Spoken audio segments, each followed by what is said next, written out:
I'll tell you a true story. A few months ago, I stayed at the Four Seasons in Las Vegas. It is a wonderful hotel. And the reason it's a wonderful hotel is not because of the fancy beds. Any hotel can go and buy a fancy bed. The reason it's a wonderful hotel is because of the people who work there. If you walk past somebody at the Four Seasons and they say hello to you, you get the feeling that they actually wanted to say hello to you. It's not that somebody told them that you have to say hello to all the customers, say hello to all the guests, right? You actually feel that they care. Now, in their lobby, they have a coffee stand. And one afternoon, I went to buy a cup of coffee, and there was a barista by the name of Noah who was serving me. Noah was fantastic. He was friendly and fun, and he was engaging with me, and I had so much fun buying a cup of coffee, I actually think I gave 100% tip, right? He was wonderful. So as is my nature, I asked Noah, do you like your job? And without skipping a beat, Noah says, I love my job. And so I followed up. I said, what is it that the Four Seasons is doing that would make you say to me, I love my job? And without skipping a beat, Noah said, throughout the day, managers will walk past me and ask me how I'm doing, if there's anything that I need to do my job better. He said, not just my manager, any manager. And then he said something magical. He says, I also work at Caesar's Palace. And at Caesar's Palace, the managers are trying to make sure we're doing everything right. They catch us when we do things wrong. He says, when I go to work there, I like to keep my head under the radar and just get through the day so I can get my paycheck. He says, here at the Four Seasons, I feel I can be myself. Same person, entirely a different experience from the customer who will engage with Noah. If we create the right environment, we will get people like Noah at the Four Seasons.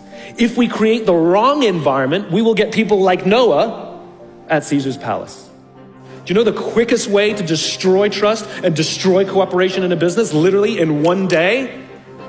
Lay people off, and everyone gets scared. And forget about the people who lost their job. Think about the people who kept their jobs.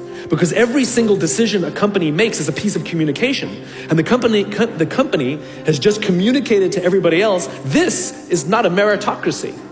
We don't care how hard you work or how long you've worked here. If we miss our numbers and you happen to fall on the wrong side of the spreadsheet, I'm sorry, we cannot guarantee employment. In other words, we come to work every day afraid. And we're asking our youngest generation to work in environments where how would any of us ever stand up and admit, I made a mistake? We're constantly being told, you have to be vulnerable. Leaders are vulnerable. What does that even mean? It doesn't mean you walk around crying, I'm vulnerable, right?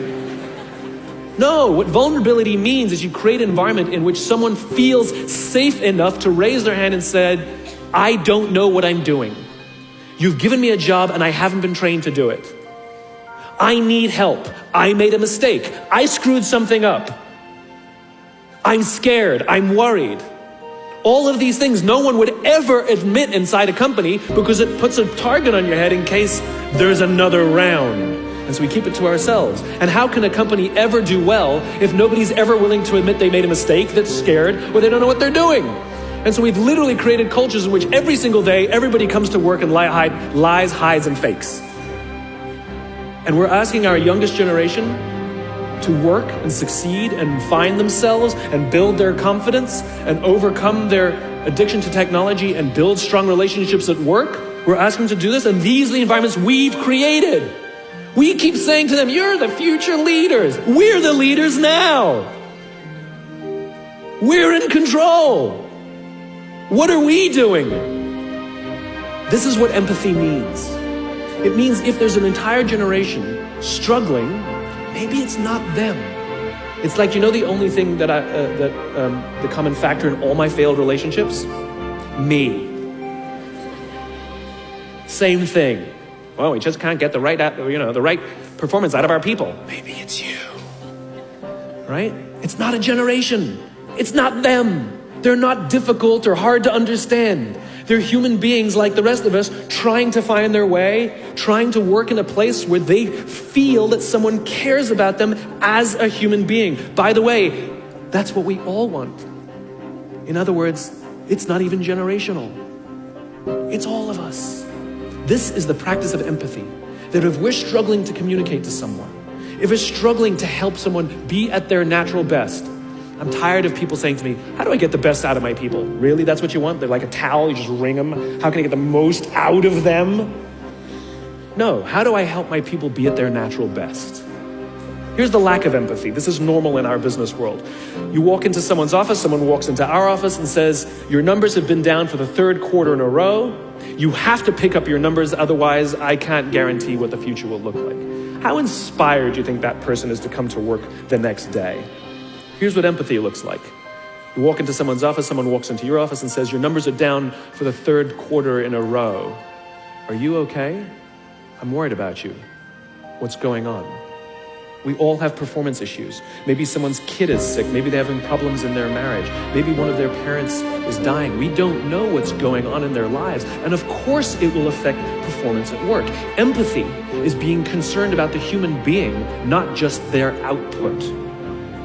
We have to start by practicing empathy and relate to what they may be going through, and it will profoundly change the decisions we make. It will profoundly change the way we see the world.